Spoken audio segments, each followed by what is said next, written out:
Bienvenidos a una nueva emisión de El Enroque Político. Hoy tenemos el placer de conversar con el periodista, docente y escritor Juan Ignacio Provéndola sobre su libro El Ojo que Espía. Ahí lo estamos viendo en cámara.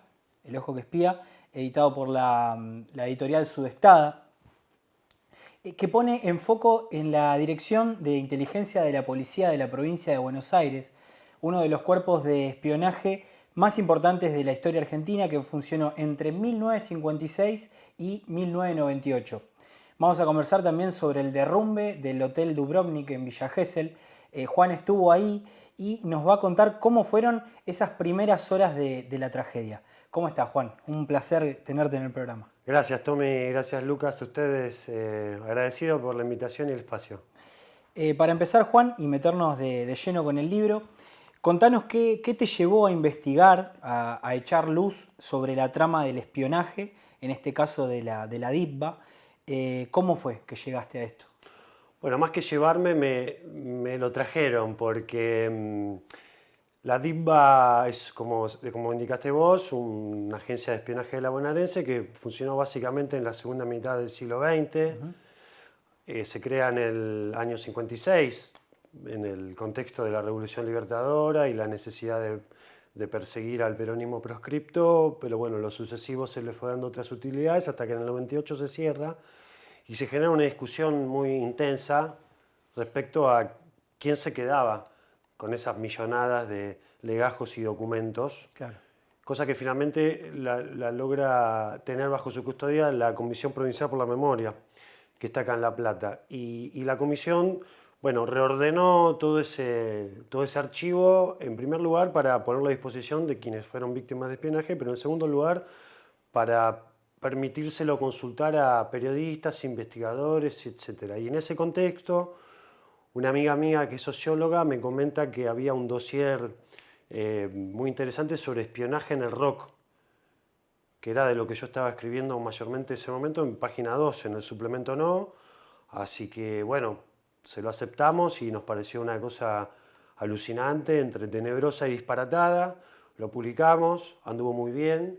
Y como yo en ese momento no escribía ni de policiales, Claro. ni hacía este tipo Todo un de... desafío, ¿no? Desde la literatura, digamos, de escribir de rock, de música, a tener que investigar, me imagino que habrán sido cualquier cantidad de fojas, como mencionabas vos, tratar de gestionar toda esa data para hacerlo en este libro, debe haber sido toda una experiencia y un desafío.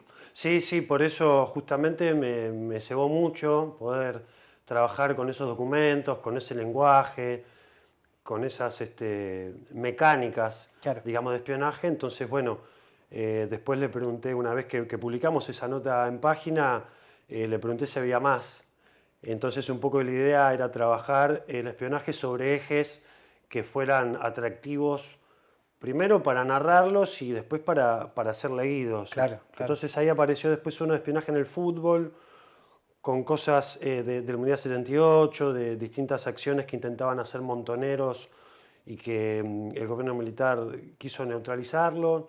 Después espionaje en el cine, después espionaje en los 17 de octubre durante la proscripción, y así fuimos avanzando con una cantidad de notas que cuando ya hubo un volumen interesante me pareció que estaba bueno poder compilarlos en un mismo soporte, y ahí fue que salió el libro, que siempre digo un poco en chiste, un poco en serio, que lo mejor es lo único que no hice yo, que es la tapa, que es del maestro Rocambole. Bueno, en el libro, para los que todavía no lo leyeron, hay 14 ejes temáticos que analizan de manera pormenorizada el espionaje político de la DITBA. Yo te quería preguntar cuál o cuáles de todos podés destacar y bueno, contarnos sin entrar en demasiado detalle y para los que nos están Para no viendo, spoilear. complementen de manera más acabada acá, leyendo el libro. Pero ¿cuáles podés destacar? ¿Cuál te gustó más de los 14? Bueno, gustarme no me gustó ninguno porque porque es tenebroso todo el trasfondo, pero entiendo la pregunta. La que te salió mejor. Atractivos todos, Atractivos. atractivos todos. Pero si tuviera que elegir uno, y por una cuestión personal y de proximidad geográfica, por lejos, el vinculado a lo vuelo de la muerte, más en particular a lo que se hizo con los cadáveres que aparecieron en diciembre del 77 y diciembre del 78 en distintas playas de localidades de la costa bonaerense, sin que en ese momento ninguna de esas poblaciones supieran bien por qué es que aparecían. Había versiones de que podían ser náufragos y demás. Y bueno, hubo ahí un trabajo bastante veloz para sacar esos cadáveres rápidos de las orillas y enterrarlos como NN, ¿no? Y si bien toda la operativa de los vuelos de la muerte se empezó a conocer recién en la década del 90, cuando apareció Sí. Adolfo Silingo, ¿no? Ese arrepentido. Pero, o sea, se conocía mucho el modus operandi, pero poco de lo que habían pasado con los cuerpos. Tal es así que recién 30 años después, el equipo argentino de antropología forense logró exhumar cuerpos enterrados como en cementerios de la zona de la costa e identificarlos. Así que me parece que ese es el más profundo. Tal es así que creo que ese eje de por sí merecería un libro más específico. Digo por proximidad geográfica porque yo nací y me crié en Villa Gesell y Sí. yo esta historia la descubrí recién cuando vi estos documentos, Cuando no llegaste cuando vivía ahí. Claro. ¿Cómo fue el proceso de elaboración? Me imagino que tuviste que hacer también una selección de lo que ibas a contar, mucho debe haber quedado afuera. Mi pregunta es si se te ocurre que en algún momento puede haber un volumen 2, más allá de que quieras profundizar sobre un eje con un libro aparte, pero si puede llegar a haber un volumen 2 del Ojo que Espía en algún momento con la información que te quedó por fuera. Me gustaría hacer en realidad, porque hubo cosas que quedaron afuera que me pareció que no eran tan sólidas, que quedaron afuera inicialmente como notas para página 12. Después para el libro hay algunos que no salieron como notas en página. Por ejemplo, hay un capítulo sobre espionaje a los redonditos de ricota, que dicho así puede parecer medio frívolo, pero explica muchas cosas de la represión institucional en democracia y en especial en los 90 y sobre todo con todo el caos que se daba alrededor de los recitales de los redondos, en donde los medios creo que influyeron negativamente para generar una serie de prejuicios en donde Sí. quien estaba mirando la tele en su casa creía que ir a un recital de los redonditos, viste, era como una especie de culto oscuro y en realidad hubo mucha vocación de la policía bonaerense por generar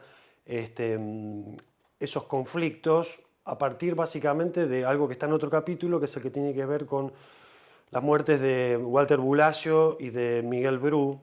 En particular la Walter Bulacio, que muere a la salida o a la entrada, lo capturan en una racia, Sí. a él y otros tantos, a él lo matan a golpes. Y las marchas que se generan por el pedido de justicia son las que ponen por primera vez en agenda, tras la vuelta a la democracia, el poder que todavía tenía la policía. Tal es así que Menem decide quitarle los edictos, que era una figura judicial que tenía la policía, para básicamente detenerte en la calle sin ninguna autorización Claro. de un juez. Claro. Entonces, creo que más que un ojo que espía 2, me gustaría hacer uno sobre los vuelos de la muerte, sobre cómo se vivía la dictadura en estas localidades de la costa donde todas las narrativas vinculadas al terrorismo de Estado son las que llegan de las grandes ciudades. Por ejemplo, en Gesell no hubo desaparecidos y por lo tanto la sensibilidad que hay con el tema parece muy lejana. Sin embargo, ya vemos cómo lograron de repente invisibilizar 10 cadáveres que aparecieron en la playa, ¿no? Y son cosas que recién ahora se están hablando en esos pueblos.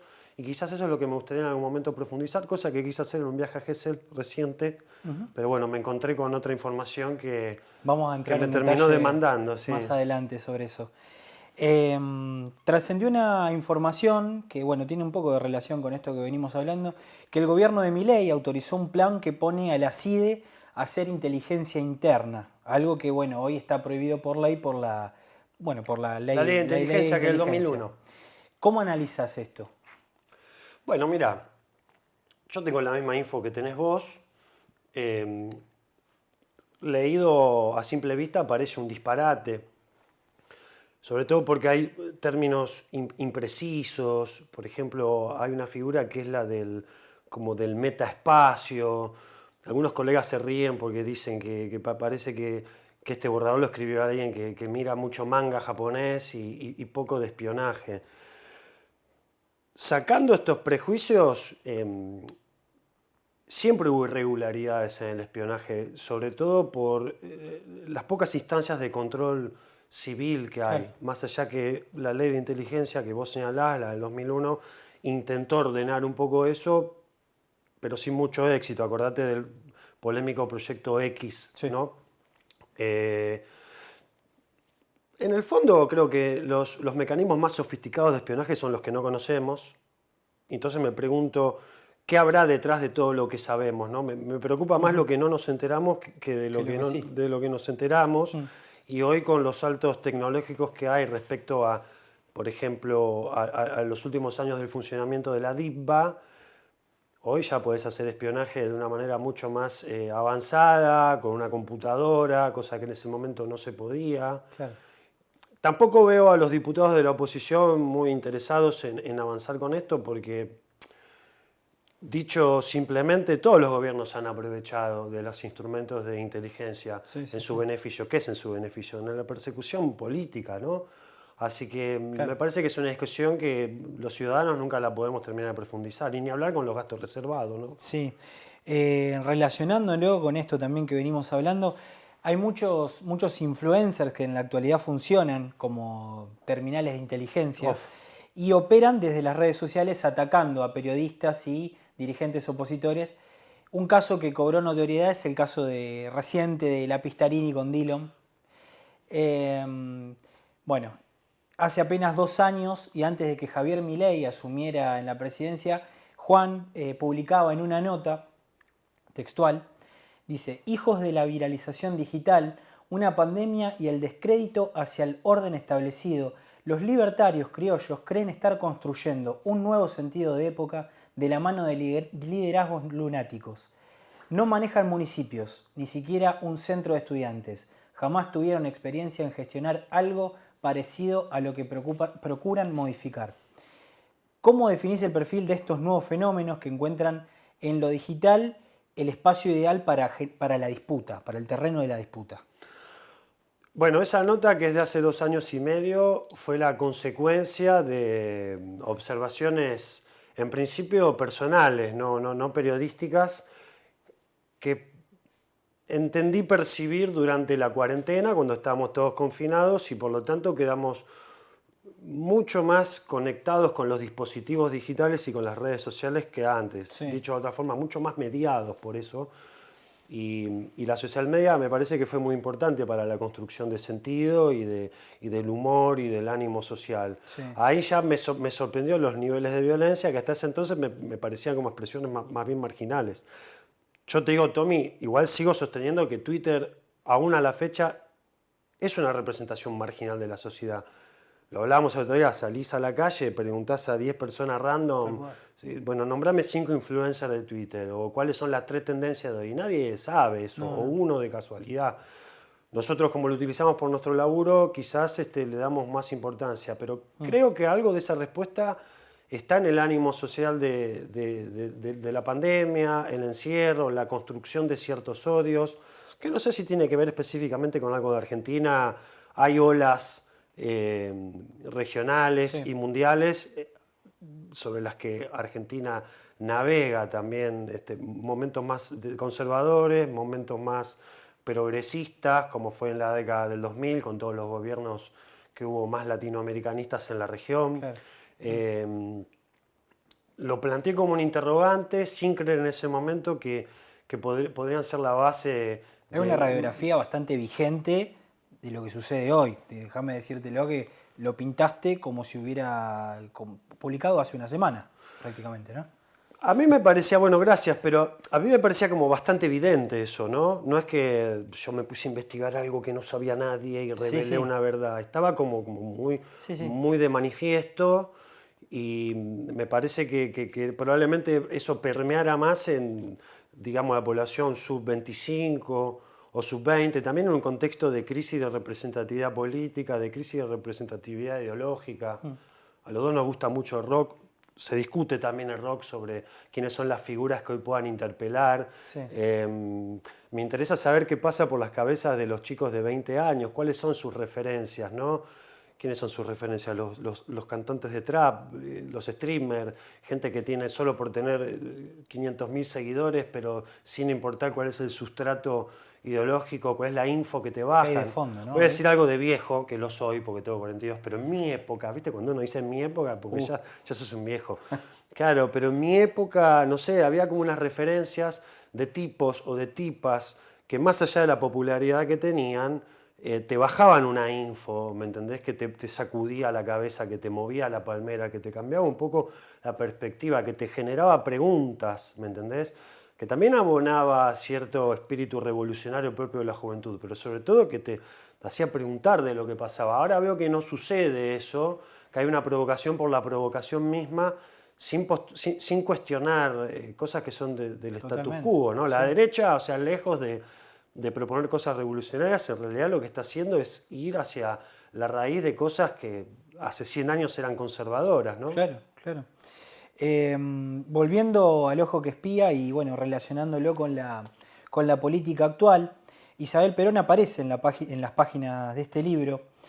Hace poco se dio a conocer que la actual vicepresidenta Victoria Villarroel reivindicó la figura de la viuda de Perón. ¿Qué relación existe entre ellas y qué opinás sobre la convivencia de la dirigencia política actual con una etapa que bueno, fue poco feliz en la Argentina? Bueno, me llamó mucho la atención.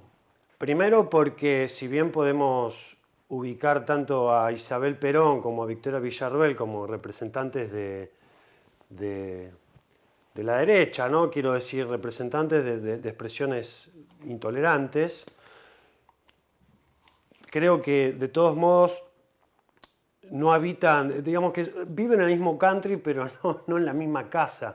Para decirlo de otra manera, Victoria Villarroel es Astiz.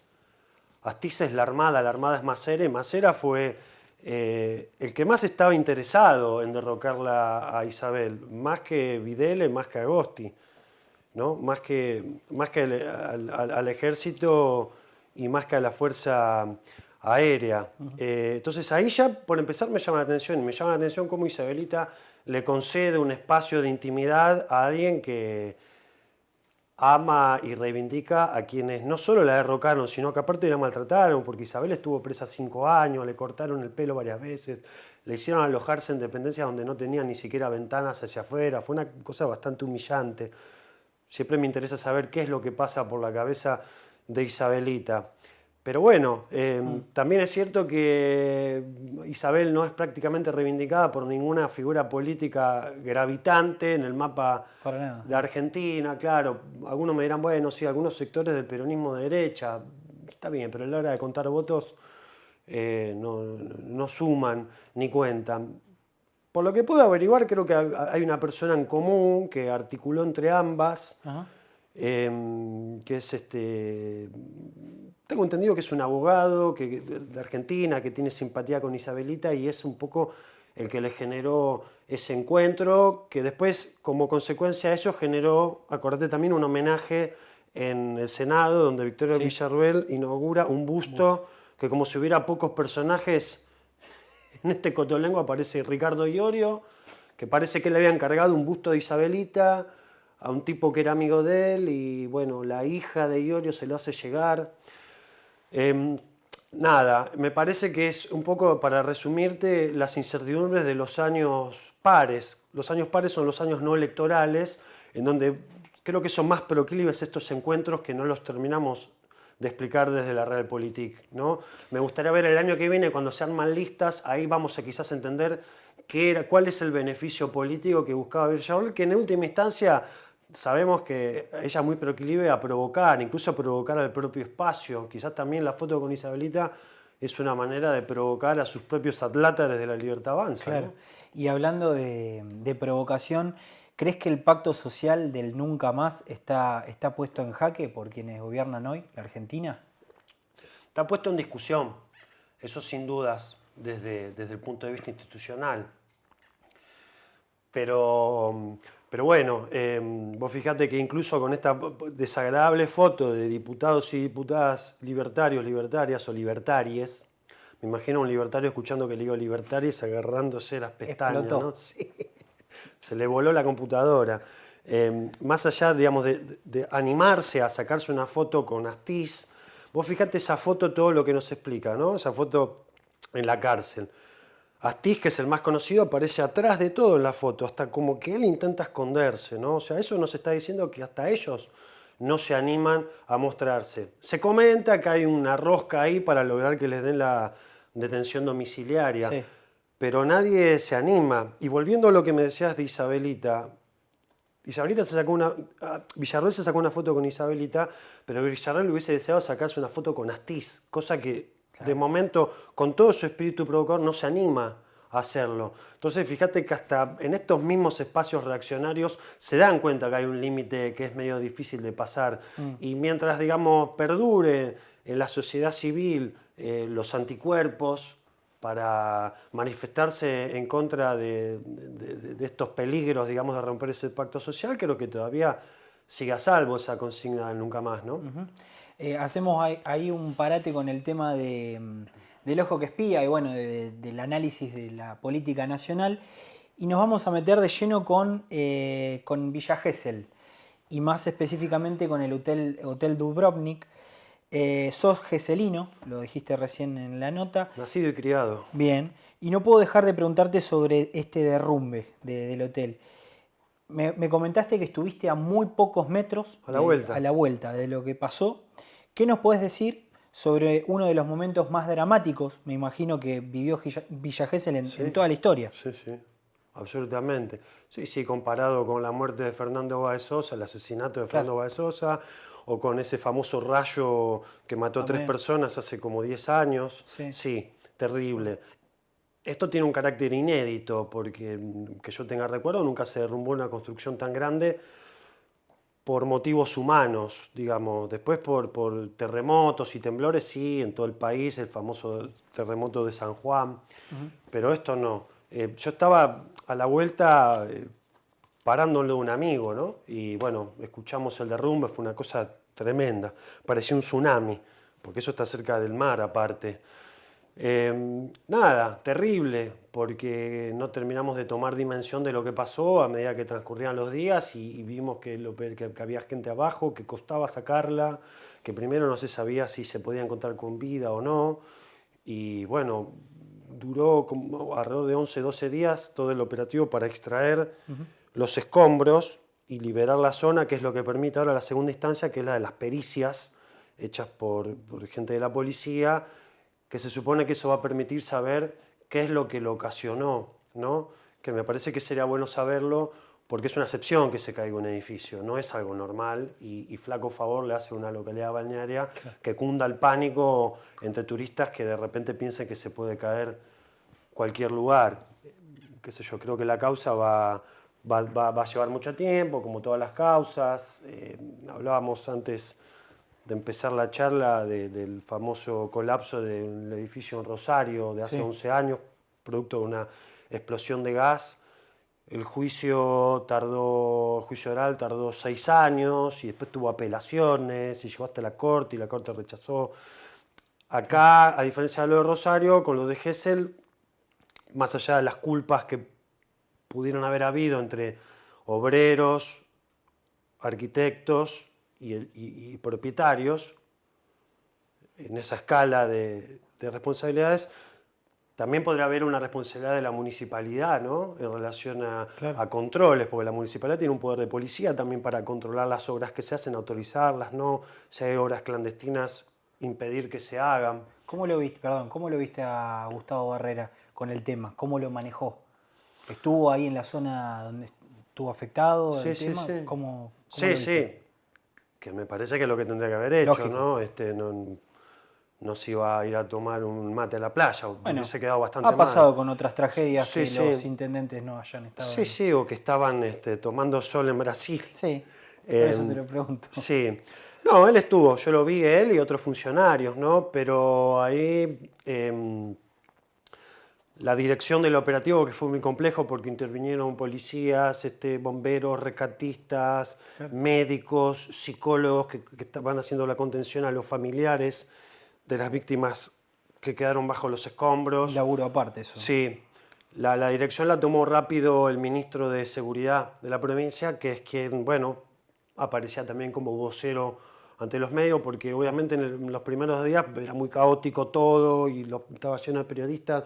Viste, a cualquier bombero que enganchaban le ponían el cucurucho en la boca a ver qué sabían, y capaz que a alguno se le escapó algo de más. Viste, esos operativos demandan un secretismo para poder manejarse sin la presión. Imagínate que al haber personas abajo de los escombros, tenés familiares atrás con la ansiedad, de la desesperación de pasan los días y no encuentran los cuerpos. Imagínate la madre de uno que está ahí y la desesperación quiere tirarse de cabeza a agarrar los cascotes. Creo que a nivel general se manejó bastante bien, con bastante prudencia, sin sensacionalismo. Pero bueno, como te digo, esa primera parte, que es la del operativo para remover los escombros, ya se agotó. Y ahora hay una segunda instancia, que es la de la investigación a cargo de una fiscal, que eso me parece que va a llevar bastante tiempo y va a hacer ruido. Me hablabas de Gustavo Herrera, bueno, también fue el gobernador un día a Gesell, ¿no?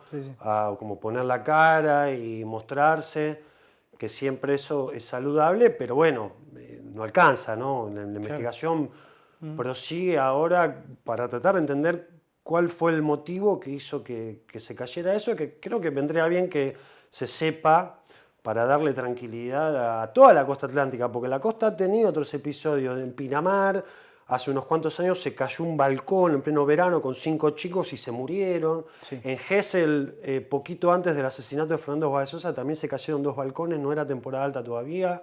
Y por suerte, al no haber, porque acá también un poco la unidad de medida de lo que puede interesar a nivel mediático es si había personas o no. Claro.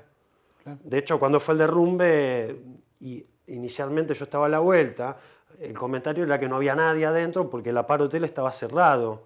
Entonces yo me fui a dormir y dije, bueno, esto seguirá mañana, sacarán las piedras y tal. Pero al otro día, cuando se supo que había gente, ya cambia completamente todo. Y bueno, obviamente que presiona al intendente de turno también, ¿no? Porque nadie quiere tener 15 cámaras en el pueblo hablándote todos los días de algo que evidentemente tuvo alguna falla para que suceda. Totalmente. Para finalizar la nota, Juan, y bueno, aprovechándote que te tengo acá, saliendo un poco del ojo que espía, de lo que pasó en Villa Gesell, te quiero preguntar ¿qué pensás de este momento político que atraviesa Argentina con estos 11 meses del gobierno de Javier Milei? Y bueno, teniendo en cuenta cómo la está pasando la gente con la cuestión de salarial, con la cuestión de los tarifazos, todo lo que sabemos todos los ciudadanos de a pie, ¿cómo lo analizás desde tu perspectiva periodística? Bueno, más allá de las simpatías ideológicas o no que pueda tener, que en mi caso está claro que no las tengo, digamos, no hace falta disimularlo, pero más allá de eso, en lo global creo que hay una estrategia premeditada primero de provocación, que es un perfil que por lo general lo tienen todos los funcionarios, las primeras líneas del gobierno, las segundas, las terceras, el presidente desde ya, de provocación, y creo que también, para usar una analogía futbolera, de correr la marca hacia temas que quizás no son los más profundos y claves para la cotidianidad de la sociedad, ¿no? Entonces, de repente, estamos discutiendo por cosas menores, que son las que se banalizan. Yo en ese sentido admiro la capacidad que tiene el vocero Manuel Adorni, ¿no? Para instalar agenda con temas que son absolutamente irrelevantes, pero que hacen que a partir de sus conferencias matutinas estemos todos hablando alrededor de eso.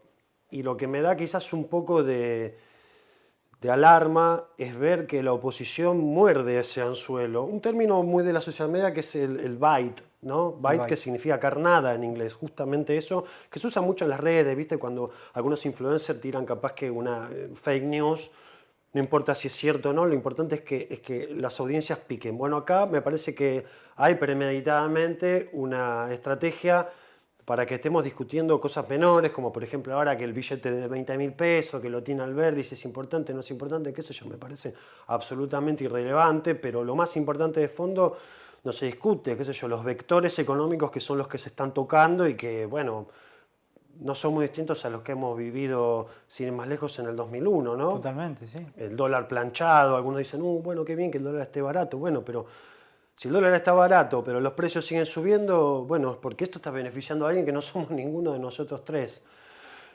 Como sea, repito lo que decía antes de los años pares, creo que el año que viene, cuando empiece a correr el reloj de arena para los armados de listas, y ahí se empiecen como a consolidar más también las distintas facciones, ahí creo que también cada espacio político, y lo espero con cierta esperanza, que ordenen mejor su agenda y dejen de girar alrededor de la agenda que te impone Manuel Adorni a la mañana, ¿no? Totalmente. A quien lo admiro. Por esa capacidad que... Sí, una que capacidad decías. que me parece completamente despreciable, ¿no? Sí, Pero claro. bueno, en la maldad también hay Pero cierta lo logra, genialidad. desde ese, claro. Es absolutamente eficaz en su trabajo. Sí. En todo caso, no es eficaz para la vida cotidiana de nosotros. Totalmente. ¿Lo ves fuerte al gobierno para el año que viene, para las legislativas? ¿O tenés alguna corazonada de lo que puede llegar a pasar? No, lo que yo veo es que desde el principio de año que Karina Milei tiene la misión de ordenar El partido a nivel los nacional. partidos a nivel provincial, que la Provincial. Libertad Avanza a nivel provincial y no lo está logrando de momento. Y a mí me tocó cubrir particularmente Misiones por otro viaje que hice y me encontré con la famosa protesta de docentes, policías y demás, que eso puso de manifiesto también internas que había entre distintas células, porque también tenés en el interior un montón de células que pelean por tener la oficialidad del partido, el sello, y van discutiendo entre sí. Y acá se nota quizás que hay una falta de liderazgo político en el armado. Y eso, si no lo logran resolver, va a ser un problema, sobre todo para cuando tengan que armar listas el año que viene, que va a ser importante, así Claro. el gobierno tiene sus propios diputados y deja de tener que estar aliándose con diputados de otros partidos, alianzas que hasta ahora tienen, pero vos sabés cómo es esto, no va a ser para siempre. Así que, ¿cómo lo veo? No sé, siempre la experiencia indica que cuando llega el momento de armar listas se terminan ordenando. Me da curiosidad ver cómo se ordenan, porque en algunas provincias de repente la Libertad Avanza, como Misiones, se alía con el oficialismo provincial, que en ese caso es el Frente Renovador de la Concordia, Carlos Rovira, digamos, un tipo que domina la provincia hace 25 años, que se ha aliado con los distintos inquilinos de la Casa Rosada, pero en otras provincias no, veremos qué ocurre, y aparte con la interna que hay entre la Libertad Avanza y el PRO, ¿no? También esos movimientos pendulares, me parece bastante poco tiempo para todos los problemas internos que tienen que ir resolviendo los espacios, lo mismo el peronismo kirchnerista, por así decirlo, que también tiene su propia endija hacia adentro, ¿no? Sí, sí. Juan, muchas gracias por el tiempo. No, un placer, gracias a ustedes.